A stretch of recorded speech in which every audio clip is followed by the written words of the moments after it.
We're in the modern church on top of the tomb of St. George in Lydia and Lod. Oh, wow, it's just such a beautiful thing. And in that church right now, there's one of the best tour guides of Israel, Mordecai. And hi, how are you? Listen, can you tell us a little bit about... A little bit about this church? About the church, yes. Okay. What we have here is just... This is a 19th century church that was built, or a church that was built and destroyed many times. The first church began in the Byzantine ages around the 5th century. It was destroyed in 614, and again in 1010, and again by Salah ad-Din, and again by Baibars, and rebuilt each time. Why did he destroy it? What is symbol? I mean, this is the symbol.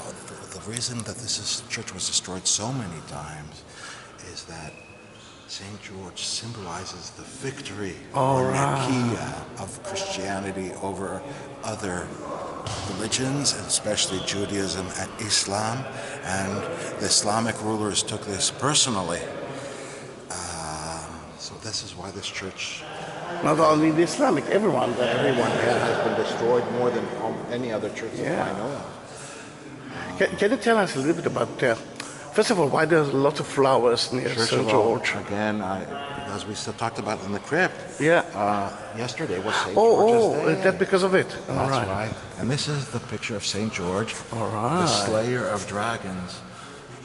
That's how later on, St. George turned into the slayer of dragons, both in Russia and in Poland and in England. The national saint of England is St. George. You have a lot of King Georges. King George V. All right, I live in King George Street. You live on King George Street. It came from King George, from St. George.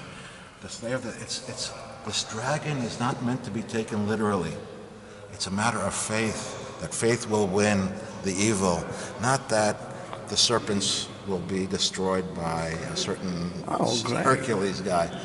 But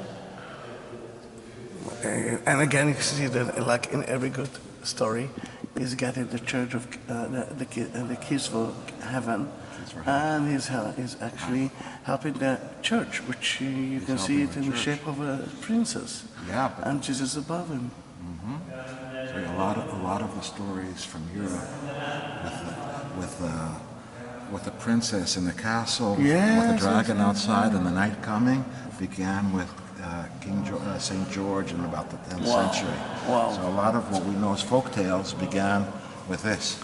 Can you tell me a little bit about the iconostasis? That wall? About this wall, the iconostasis. It's very beautiful.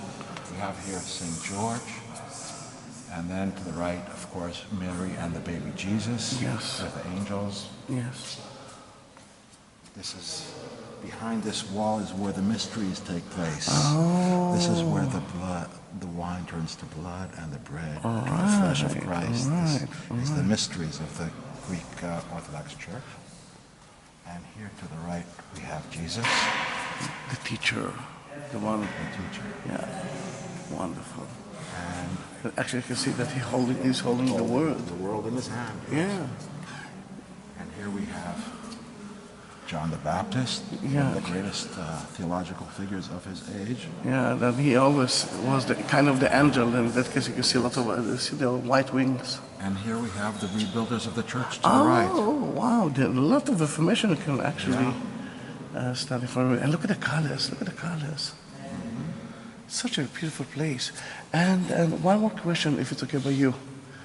It's a strange church. I mean, you can see the nave, but. Yeah, okay, we're missing, let's come back a little bit. All right.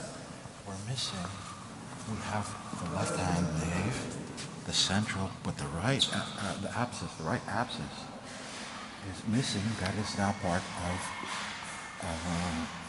of the mosque that Sultan Baybars, the Mamluk, created using parts of the land of the church. But the church would have gone. Oh, yes, all right. I remember that I saw a mosque just at the other side. This is one of the few churches that is wider than it is long. True, true. Very few of these churches are. And although it's new, is there something old in that church that have placed it? The wall near the apse, the left apse. The lower one? Oh, The yeah. lower one, the colored oh, one. okay. Is from, if I'm not mistaken, the Crusader period. Wow. Wow, beautiful. The church, again, people used stones again and again, so sometimes you'll get an earlier stone above a later stone, because that's just you don't throw away a good stone in this part of the world. Yeah, and one more question, if it's okay by you, Mordecai. I'm sure that I saw that kind of lamp, Jerusalem in heaven, somewhere in Israel. You're talking about the beautiful silver lamp that's above, right in the center? Yeah, I know that it's Jerusalem in heaven. There's another one in the church of the Holy Sepulchre. Oh, yes. Resurrection. All right, now I know. Yeah, I was sure that I saw it somewhere. It's beautiful. By the way, that icon to the left there. Which one? The gold, that is gold and silver. That is one of the most beautiful, probably one of the most expensive icons. Of Mary and the Child? Yes, that can be found anywhere in the world. Beautiful. All gold and silver. Beautiful. And I can see St. George again, a modern painting of St. George. The same thing in the back, in the back you can see the princess. That's from 1945. Yeah. What fairy tales are made out of. Yeah, I must say it's a beautiful church, and I'm so sad that people of Israel, people of the world, are not here to see it. Mordecai, it was a pleasure. Thank you very much. You're welcome. I'm so happy that I met you here.